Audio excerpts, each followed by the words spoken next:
Rentetan unjuk rasa di depan gedung DPR terus berlanjut hingga Kamis 28 Agustus kemarin. Massa dari berbagai kalangan memadati kawasan gedung DPR RI di Jalan Gatot Subroto, Jakarta Pusat. Mereka datang dengan berbagai simbol perlawanan, mulai dari poster bernada kritik dan sejumlah tuntutan. Unjuk rasa di depan gedung DPR pada Kamis kemarin diawali dengan hadirnya aliansi buruh dari berbagai elemen. Massa buruh datang dari sejumlah wilayah di sekitar Jakarta seperti Karawang, Bogor, Bekasi, Depok, dan Tangerang. Mereka menuntut penghapusan skema pekerja outsourcing dan peningkatan upah minimum. Tuntutannya ada 6 isu. Yang pertama, kami beri nama gerakan HOSTUM, hapus outsourcing, tolak upah murah. Tolak upah murah, kami meminta pemerintah menaikkan upah minimum, upah kita semua tahun 2026 sebesar 8,5% sampai dengan 10,5%. DPR aja naikin tunjangan seenak-enaknya dia. Dia naikin gaji seenak-enaknya dia. Pakai joget-joget lagi. Di mana hati nuraninya? Itu yang menyakiti rakyat. Jalannya unjuk rasa massa buruh pada Kamis siang berjalan kondusif. Setelah penyampaian orasi, massa berangsur membubarkan diri sekitar pukul 12.30 WIB.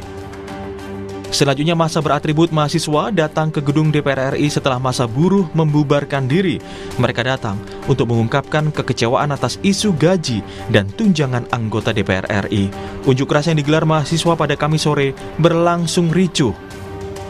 Menteri Sekretaris Negara Mensesnek Prasetyo Hadi menanggapi rentetan unjuk rasa yang terjadi di depan gedung DPR RI. Prasetyo Hadi mengatakan pemerintah menghormati penyampaian aspirasi dalam demonstrasi yang digelar di depan gedung DPR pada 25 dan 28 Agustus. Meski demikian, ia berharap aspirasi disampaikan sesuai tempat dan tidak merusak fasilitas umum. Pertama-tama tentu sekali lagi kami atas nama pemerintah menghormati segala bentuk penyampaian aspirasi. Ya, dalam hal ini kemarin tanggal 25 dan tanggal 28 ya, hari ini menyampaikan aspirasi, tentu kita menghormati, tetapi yang lebih penting bahwa saluran-saluran aspirasi itu bisa disampaikan melalui berbagai cara ya. Nah, kalaupun melalui cara penyampaian aspirasi demo itu juga tidak masalah. Yang penting semangatnya kami semua berharap untuk kemudian tidak menimbulkan mengganggu fasilitas-fasilitas umum, itu aja. Tidak hanya terjadi di Jakarta, unjuk rasa mahasiswa dan buruh juga terjadi di sejumlah wilayah di Indonesia. Mereka menyampaikan tuntutan yang sama. Sebelumnya ribuan massa menggelar unjuk rasa di depan gedung DPR pada 25 Agustus lalu. Dengan bersuara lantang, mereka menyampaikan kekecewaan terhadap DPR, khususnya soal besarnya tunjangan dan buruknya etika wakil rakyat di tengah kondisi ekonomi masyarakat yang serba sulit. Tim Liputan Kompas TV.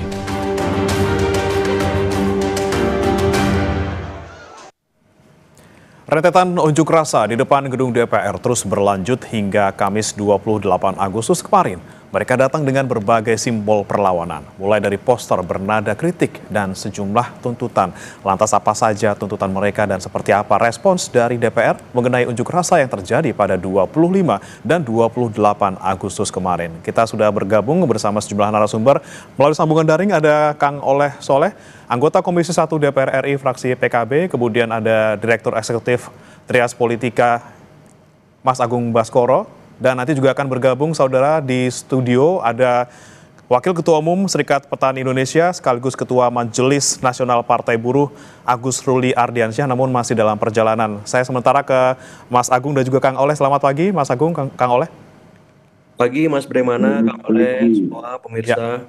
Baik, saya ke Kang Oleh dulu. Kang Oleh, kita simak bersama-sama gejolak yang terjadi di masyarakat dari hari Senin kemarin sampai juga hari Kamis gitu ya. Ada demo besar-besaran di DPR, kemudian berakhir dengan ricuh, dan kita sangat menyayangkan, kita sangat berduka juga. Kita harus melihat ada satu korban jiwa dari pengemudi ojek online kemarin, ada juga korban luka dari pihak polisi. Dari DPR bagaimana menyikapinya, Kang Oleh? Tentu atas nama pribadi ya, dan juga atas nama DPR menyampaikan belasungkawa terhadap korban yang berproses sebagai ojol, dan tentunya kepada para polisi yang terkena luka. Mudah-mudahan almarhum diterima iman Islamnya dan diberikan surga kelak di alam barzakh. Yang kedua tentu kami menghormati ya atas seluruh aspirasi dari elemen bangsa. Tidak hanya buruh yang saya lihat, tetapi hampir setiap elemen bangsa dan individu terus melakukan sebuah pengawasan, kemudian sebuah kritik terhadap berjalannya pemerintahan melalui media-media baik TV, koran, kemudian medsos, dan puncaknya mungkin di hari kemarin ya. Dan tentu ini sangat dilindungi oleh undang-undang dengan kebebasan pers yang sudah kita sepakati bersama. Dan hari ini alhamdulillah wa syukurillah Pak Presiden juga dalam berbagai forum menyampaikan bahwa siapapun yang menyampaikan kritik diperbolehkan sekalipun demo.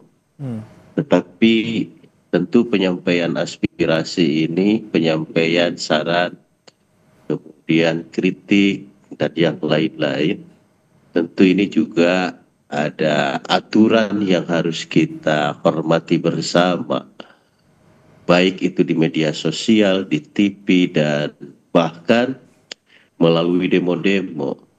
Ada aturan-aturan yang harus kita hormati, yang harus kita junjung tinggi bersama. Bagaimana penyampaian aspirasi ini bukan mendatangkan maslahat, tetapi malah mendatangkan musibah. Dan tentunya kami sangat responsif, sangat mendengar apa yang menjadi aspirasi-aspirasi semua elemen bangsa. Oke, Kang Oleh, sudah didengar, kemudian kemarin juga aspirasi dari para pendemo juga sudah masuk, tentunya sudah dilihat, sudah didengar oleh anggota DPR. Lalu bagaimana dari anggota DPR menyikapinya dan tindak lanjutnya seperti itu, Kang Oleh? Saya rasa tindak lanjutnya beberapa demo-demo yang dilakukan semacam soal bagaimana tunjangan perumahan di DPR. Pimpinan sudah menyampaikan bahwa tunjangan itu akan ditiadakan ya, seperti itu. Nah, kemudian hal-hal lain soal apa yang dituntutan buruh, dan tentu ini juga sudah direspon oleh Istana.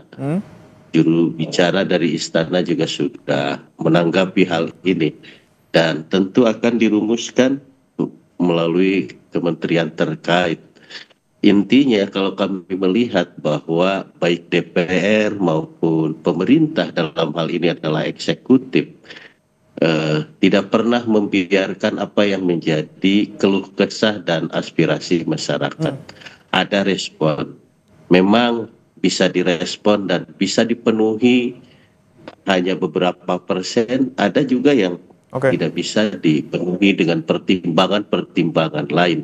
Akan tetapi apapun yang menjadi aspirasi, saya melihat baik DPR maupun di eksekutif semua juga merespon dan mendengarkan apa yang menjadi keluh kesah daripada warga masyarakat Indonesia.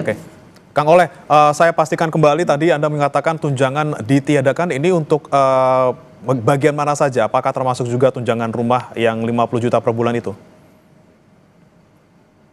Itu di ranah pimpinan karena saya secara pribadi Komisi 1 tidak ke teknis karena itu teknisnya ada di BORT dan kami hanya merujuk apa yang disampaikan oleh pimpinan bahwa aspirasi warga ini akan didengar dan akan ditindaklanjuti. Oke, untuk detailnya berarti kita masih akan menunggu ya keterangan dari pimpinan DPR terkait dengan tunjangan yang menjadi poin protes dari para massa. Baik, saya akan menuju ke Mas Agung dulu karena kami juga masih menunggu ini kehadiran dari Pak Agus Ruli Ardiansyah. Saya mau ke Mas Agung dulu. Mas Agung, Anda melihat bagaimana kemudian aksi kemarin yang kita sama-sama prihatin melihat ada korban luka maupun korban jiwa. Tidak hanya kemarin hari Senin, juga kemarin kita lihat kericuhan terjadi selama proses unjuk rasa berlangsung. Seperti apa Anda melihatnya, Mas Agung? Ya, pertama saya menyampaikan bela-sungkawa yang sedalam-dalamnya ya kepada keluarga korban ojek online yang wafat gugur ketika kemarin dilindas oleh aparat semacam itu. Sangat biadab ya. Jadi saya kira ini akar muasalnya karena ada gap, ada kesenjangan ya antara apa aspirasi masyarakat dengan apa yang diperjuangkan oleh wakil-wakil rakyatnya. Gap inilah yang membuat ya akhirnya demo terus berlangsung dari waktu ke waktu. Yang kedua ada krisis legitimasi, Mas Bremana. Suka atau enggak mungkin rakyat turun ke jalan kalau legislatifnya jalan. Ya, tumpah ruah itu kan melelahkan, apalagi mereka ojek online begitu. Pasti mereka nggak kerja, pasti keluarganya berkurang seperti itu. Jadi dua hal itu yang saya kira membuat aksi demo ini akan terus berlanjut. Kalau wakil-wakil rakyatnya tuna atau tuli ya, tidak mendengarkan secara langsung, secara cepat untuk menindaklanjuti.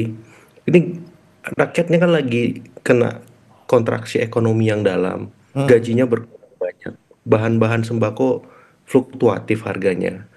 Kok bisa-bisanya diam-diam dalam tanda petik tunjangan itu diberikan dan sudah berlangsung hampir 1 tahun. Itu kan menyakiti betul hati masyarakat. Sementara penghasilan mereka terus turun gitu. Sementara mereka terus mengalami ya kontraksi ekonomi yang dalam, saya kira. Sederhana ini kalau mau diredam ya, dibuka itu nota anggaran, dibatalkan ya, disesuaikan supaya apa? Supaya legitimasi politik anggota dewan, wakil rakyat ini kembali pulih.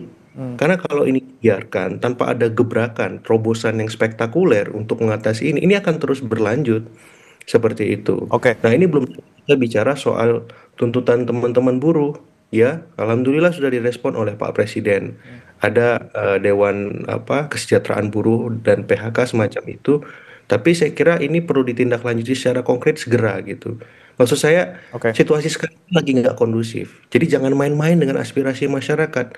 Ya sekecil apapun tuntutan mereka jangan disepelekan, jangan tunggu ada korban lagi lah. Seperti itu Mas sebagai Pak. Jangan sepelekan aspirasi dan juga bagaimana suara rakyat di sana. Saya akan menyapa dulu Pak Agus Ruli Ardiansyah yang sementara ini bergabung lewat Zoom nanti sebelum tiba ke studio. Selamat pagi Pak Agus.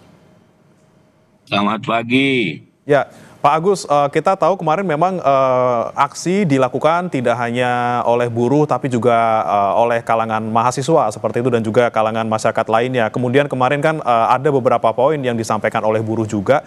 Tapi menanggapi Pak Agus kemarin aksi yang kemudian hingga menimbulkan korban baik luka maupun jiwa, seperti apa? Ya, tentu saya juga sama ya. Untuk mengucapkan bela-sungkawa yang sedalam-dalamnya kepada teman-teman yang kemarin melakukan aksi korban luka-luka bahkan sampai ada yang meninggal ya. dan di luar tuntutan yang disampaikan oleh serikat buruh dan partai buruh, itu sebenarnya ya simpel saja kalau mau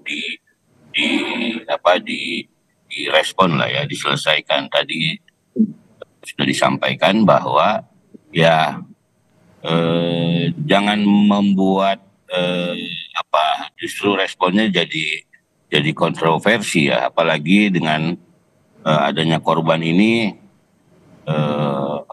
harus segera direspon, harus ada permintaan maaf dari pimpinan Polri gitu, dan juga Presiden langsung harus segera direspon dengan adanya korban jiwa ini, dan juga harus segera ditindak ya pendekatan-pendekatan dari polisi untuk mengatasi demo-demo ini. Yang kedua, artinya ya harus ditahanlah anggota DPR, jangan memberikan komentar-komentar yang justru membuat kontroversi. Jangan dibilang membubarkan DPR itu orang yang paling tolol sedunia gitu kan.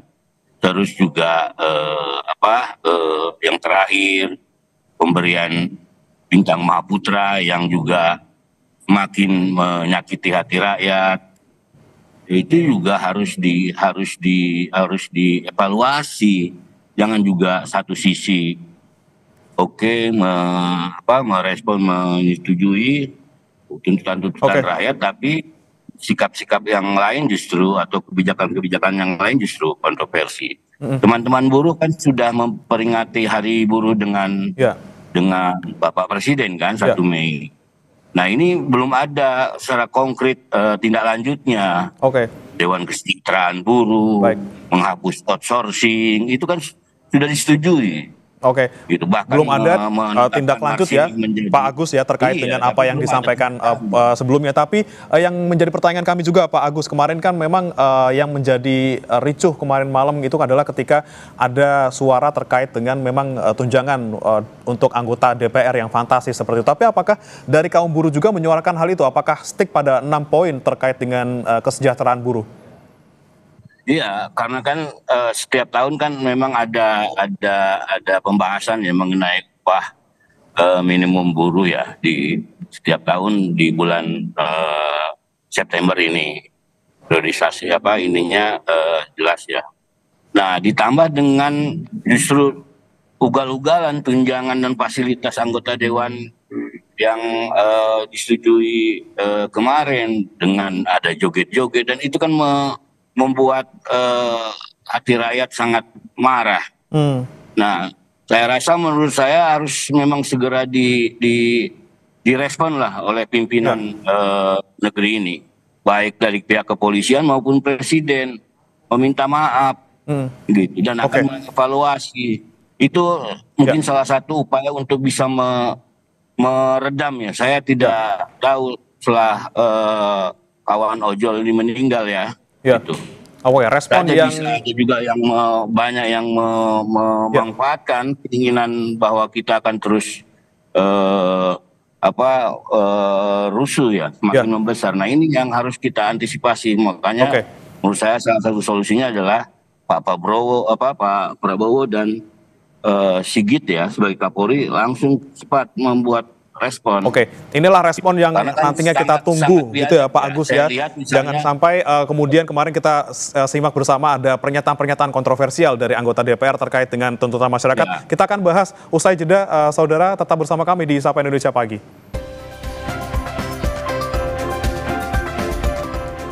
Kembali di Sapa Indonesia Pagi, saudara, kita masih membahas terkait dengan maraknya aksi yang kemarin terjadi di hari Senin dan juga hari Kamis. Masih bergabung bersama kami 3 narasumber. Saya mau ke Kang Oleh lagi. Kang Oleh, ini yang kemudian menjadi sorotan juga adalah bagaimana kemudian bentuk respons dari anggota Dewan gitu ya. Kita kemarin sempat dibuat agak geram gitu loh, Kang Oleh, ketika dijawab oleh anggota DPR ketika soal tunjangan rumah, hitung-hitungannya salah tuh 3 kali berapa, sama dengan berapa. Kemudian kita juga ada sempat mendengar kata-kata kurang pantas dari salah satu anggota DPR yang mengatakan kurang pintar, tapi dalam bahasa yang kasar gitu ketika menuntut membubarkan DPR. Kemudian ada yang ngeluh macet ketika dia harus ke DPR tapi pakainya mobil mewah. Ada juga yang joget-joget parodi sound horeg. Seperti apa nih Kang Oleh kemudian dari DPR menyikapi banyak ya respons dari anggota DPR yang sekiranya tidak pantas dikeluarkan ketika kondisi seperti ini? Kedua, saya secara pribadi ya tentu kelembagaan DPR menghormati dan mengapresiasi terhadap seluruh respon, kritikan, saran dan pendapat terhadap satu kinerja DPR. Yang kedua termasuk pola komunikasi daripada anggota DPR. Dan tentu hak keuangan daripada DPR. Nah, ini semua juga menjadi sebuah catatan bagi kami dan semua anggota DPR sangat memperhatikan dan semua juga sudah mengetahui bagaimana rakyat ini marah, rakyat ini tidak nyaman. Nah, namun demikian tentu ini akan menjadi evaluasi bagi DPR dan pimpinan juga sudah merespon dan insya Allah Ta'ala ke depan akan ada sebuah perbaikan dan tentunya kami akan bersama-sama masyarakat untuk bagaimana agar apa yang menjadi aspirasi warga ini betul-betul bisa diselesaikan dan bahkan dikabulkan. Persoalan-persoalan yang menjadi sebuah kegaduhan ya insya Allah akan menjadi sebuah evaluasi komprehensif dan mudah-mudahan ke depan tidak bisa terulang kembali. Oke.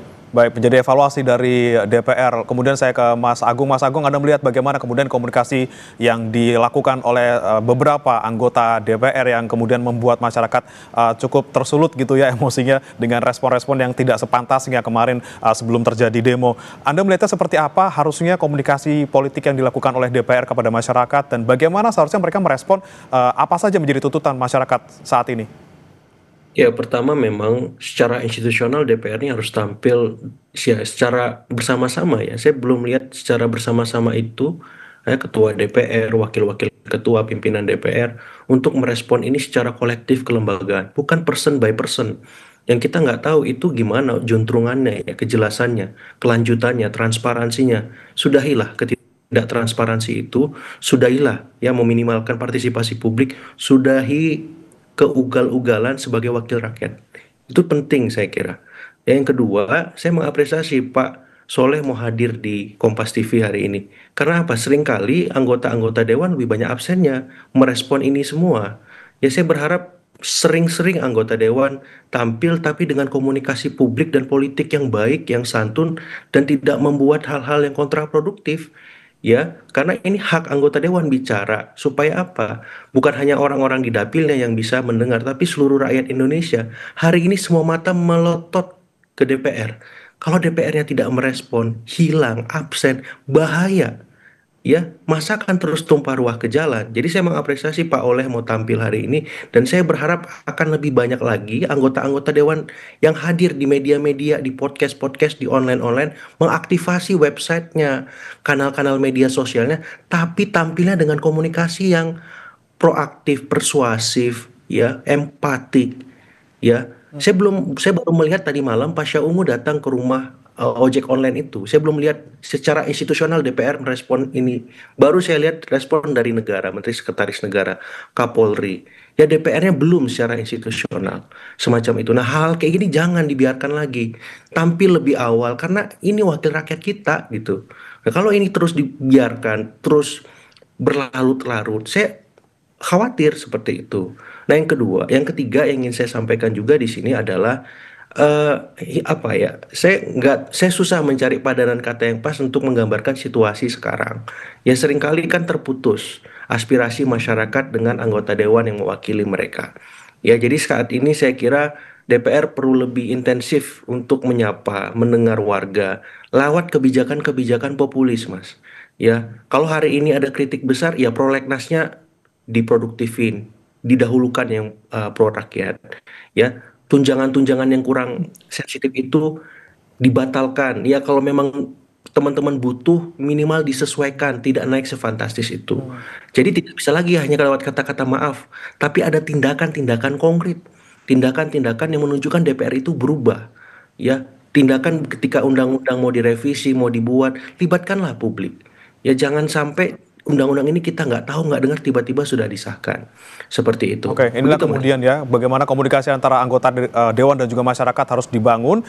Karena jangan sampai kita didengarnya karena udah ricuh aja gitu. Saya mau ke Pak Agus. Pak Agus ini kan juga menjadi buruh menjadi salah satu elemen masyarakat yang juga menyampaikan protes di sana. Ada beberapa poin yang disampaikan tadi belum diwujudkan oleh pemerintah gitu. Secara khususnya terkait dengan kenaikan UMR, katanya dari Aprindo sudah merespon juga agak sulit dilakukan untuk sekarang. Seperti apa Pak Agus melihatnya?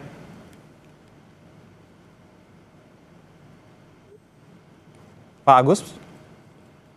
Masih di mute Pak Agus suaranya? Oke, Ya. sekarang ya. Yes, silakan. Pak Agus sudah Pak. Ya, mengenai beberapa tuntutan kami ya, teman-teman buruh yang tergabung dalam aliansi dan saya sendiri dari Serikat Petani tergabung di dalam koalisi itu dan tergabung di dalam Partai Buruh. Memang kita mau menagih janji ya, yang setelah disampaikan dan disetujui oleh Presiden langsung pada peringatan 1 Mei ya, Hari Buruh Internasional mengenai outsourcing. Nah, ini kan juga harus segera dikonkretkan, menghapuskan outsourcing. Gitu. Nah, teman-teman ojol ini kan lebih parah dari outsourcing dia. Gitu. Dia justru mitra semakin nggak jelas gitu kan, ya kontrak kerjanya. Gitu. Nah, ini harus segera dikonkretkan, termasuk juga mengenai kenaikan upah. Karena teman-teman buruh punya hitung-hitungan ya, tahun lalu itu sudah disetujui 6,5 itu kenaikannya, karena ada hitung-hitungan dari inflasi, pertumbuhan dan juga indeks tertentu. Nah, sekarang tuntutan teman-teman buruh 8,5 sampai 10 karena juga ya persoalan inflasi dan pertumbuhan itu menjadi juga hitung-hitungan dengan tentunya pakai data pemerintah. Teman-teman buruh juga menghitung sehingga keluar angka 8,5 ya. Okay. Ya kalau sulit justru karena memang ya kondisinya sedang sulit dan harus dibongkar sama-sama. Masa anggota dewan dengan gampang cepat sambil joget-joget bisa gitu disetujui. Teman-teman buruh yang lain miskin kota ojol itu harus segera direspon, harus segera dikonkretkan kebijakannya. Ini yang kemudian menjadi ironi Pak Agus, yang dimana DPR dengan penghasilan yang luar biasa pajaknya dibayarin, kemudian tunjangan rumah dikasih gitu ya, untuk menaikkan UMR masyarakat yang masih di angka yang sangat jauh gitu. Kalau kata kemarin salah satu diaspora, bahkan kesenjangannya sampai 34 kali lipat antara gaji masyarakat dengan anggota DPR. Ini tentunya menjadi concern juga Pak Kang Oleh, maksud saya Kang Oleh, saya mau ke Anda nih. Ada kesenjangan yang luar biasa antara masyarakat dan juga anggota dewan terkait dengan penghasilan, kemudian terkait dengan kondisi ekonomi mereka. Kemudian bagaimana kemudian DPR meresponnya lagi? Sekali lagi Kang Oleh, kami ingin memastikan bagaimana kemudian ke depannya DPR bisa menekan protes yang berlangsung di masyarakat, apalagi terkait dengan kesenjangan penghasilan yang sedang terjadi saat ini, terutama tunjangan perumahan sampai 50 juta rupiah.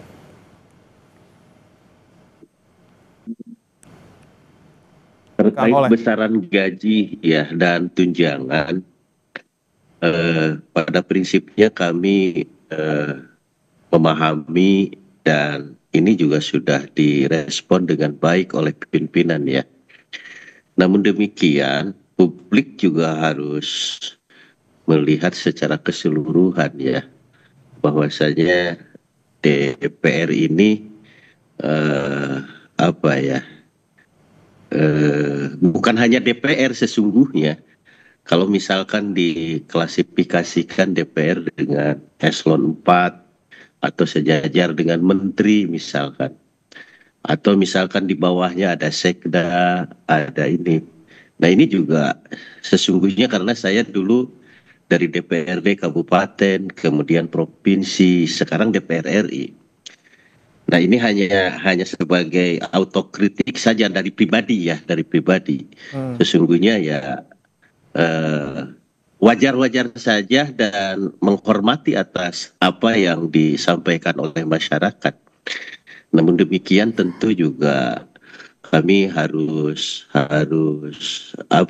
memandang bahwa soal besaran ini tidak bisa diukur dengan satu pihak, tetapi memang harus dilihat daripada apa yang menjadi tugas dan pokok daripada masing-masing daripada pemerintahan itu sendiri, legislatif, yudikatif, eksekutif kan itu.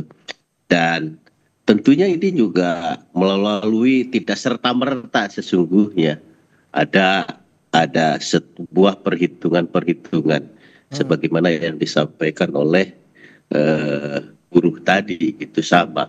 Namun demikian kami menghormati dan mengapresiasi, dan ini juga menjadi keprihatinan kami dan tentunya kami secara pribadi dan kita sudah melihat respon dari pimpinan. Nah oleh sebab itu mari kita ke depan bagaimana agar aspirasi buruh, bagaimana agar harga-harga yang mahal, kemudian pengangguran, ini yang harus cepat diselesaikan oleh eksekutif dan tentunya harus didukung oleh DPR secara 100%. Oke, baik. Kemudian saya ke Mas Agung. Mas Agung, Anda melihatnya ke depannya seperti apa? Ini kemudian dengan adanya respons dari sejumlah pihak, tapi kita belum lihat secara resmi institusional dari DPR gitu ya terkait dengan yang terjadi beberapa hari terakhir ini, seperti apa ke depannya, kemudian apa yang harusnya dilakukan oleh DPR nih? Masyarakat apakah harus ricuh dulu sebelum akhirnya pendapat mereka ataupun tuntutan mereka didengarkan oleh DPR? Ya, saya melihat memang sense of crisis-nya belum muncul ya Mas ya. Masih melihat persoalan tunjangan, kemudian tuntutan buruh ini masih sebatas prosedur saja gitu. Direspon, tapi respon-respon yang sifatnya ya tadi parsial ya, lebih banyak personalnya, individu per individu anggota dewan, tapi belum ada ya kelembagaan secara resmi dari DPR. Merespon krisis, sense of crisis ini masyarakat sudah teriak gitu. Kebutuhan di mana-mana naik gitu. Nah ini gimana wakil-wakil rakyatnya bisa memahami itu? Contoh sederhana saja. Saya berapa kali sering ke rumah jabatan DPR di Kalibata. Banyak yang bagus kok. Ya tidak perlu misalkan kalau mau progresif nih keputusan yang diambil. Tidak perlu semua dikasih tunjangan. Kalau rumah masih bagus ya sudah ditempati daripada kosong gitu. Artinya apa? Artinya disesuaikan saja gitu. Mana rumah yang bagus di data. Ya mana yang nggak bagus. Diperbaiki, direnovasi, dihitung.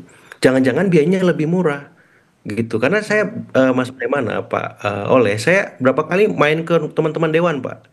Main ke rumah, ngobrol santai di situ, diskusi. Ya masih banyak yang bagus kok. Renov nggak sebesar itu biayanya. Semacam itu, tinggal disesuaikan. Artinya apa? Ini kan contoh, DPR itu bisa progresif dengan aspirasi masyarakat. Lebih peka gitu. Jadi rumah yang bagus ada berapa, yang rusak ada berapa, yang memang perlu dikasih tunjangan berapa. Jangan dipukul rata semua dalam kondisi krisis kayak gini. Kepekaan itu yang hilang dari DPR sementara saya lihat. Nah itu satu contoh. Yang kedua mau lebih progresif lagi batalkan. Ya, jadi publik melihat ada niat baik, itikat positif dari DPR untuk berubah. Tapi kalau sebatas lip service, sebatas omong doang, ya dan kebijakannya tidak transparan, gimana publik bisa percaya? Gimana legitimasi politik itu bisa baik lagi? Saya nggak rela juga DPR itu citranya minor terus. Tapi ayo dong anggota DPR berubah dan berbenah gitu. Jangan seperti ini gitu. Supaya apa? Masyarakat juga mendukung. Saya pribadi akan mendukung habis-habisan kalau DPR-nya benar-benar mau berubah. Tapi kalau kayak gini posisinya, saya orang pertama juga yang akan terus mengingatkan, mengkritik DPR habis-habisan. Karena saya nggak rela DPR itu jadi bahan olok-olokan, bulian. Saya nggak rela gitu. Tapi kalau DPR kayak gini memang pantas kok mendapatkan itu karena nggak mau berubah sesungguhnya seutuhnya seperti itu. DPR harus berubah, jangan sampai menjadi olok-olokan dalam tanda kutip oleh masyarakat. Kemudian terakhir ini saya mau ke Pak Agus lagi. Pak Agus, kemudian jika memang beberapa poin yang disampaikan oleh buruh ini belum dipenuhi oleh pemerintah, apakah nanti ada rencana akan membuat aksi susulan seperti itu? Pak Agus. Pak Agus? Ya, silakan Pak Agus. Ya. Ya, jadi apa tadi? Maaf pertanyaannya.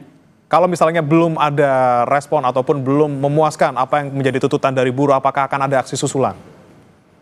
Ya, kalau mengenai tuntutan teman-teman buruh, saya rasa mudah-mudahan Pak Prabowo merespon dan mengajak bicara, menghitung persoalan upah, terutama upah ya. Dan tahun kemarin sudah dilakukan ya. Dengan naik menjadi 6,5 gitu. Dan mudah-mudahan artinya ini juga direspon ya dengan mengajak bicara teman-teman buruh mengenai upah. Kalau misalnya ini ya kita akan turun lagi, mendesak, menghitung benar bagaimana supaya buruh ini layak dan kesejahteraan kehidupan kebutuhan hidup layaknya dihitung benar ya, berdasarkan hitungan yang benar apa yang ada ya dari data pemerintah, baik inflasi, pertumbuhan ekonomi maupun juga. Dan kita akan turun kembali gitu, dan di beberapa daerah juga sudah kita instruksikan untuk tetap terus mendorong, karena di bulan September ini harus segera diputuskan ya. Inilah yang menjadi kemudian perhatian kita bersama. Sesok Fraksi dari DPR juga harus bisa melihat bagaimana kondisi masyarakat saat ini, banyak sekali gejolak yang terjadi, bagaimana kemudian bisa membangun komunikasi publik dan juga politik yang baik tentunya ke masyarakat untuk meredam gejolak ini tentunya, dan kedepannya juga bisa membuat kebijakan yang juga tidak membuat sakit hati dalam tanda kutip masyarakat Indonesia. Terima kasih Pak Agus Ruli Ardiansyah, Wakil Ketua Umum Serikat Petani Indonesia, kemudian Mas Agung Baskoro, Direktur Eksekutif Trias Politika, kemudian Kang Oleh Soleh, anggota Komisi 1 DPR RI telah bergabung bersama kami di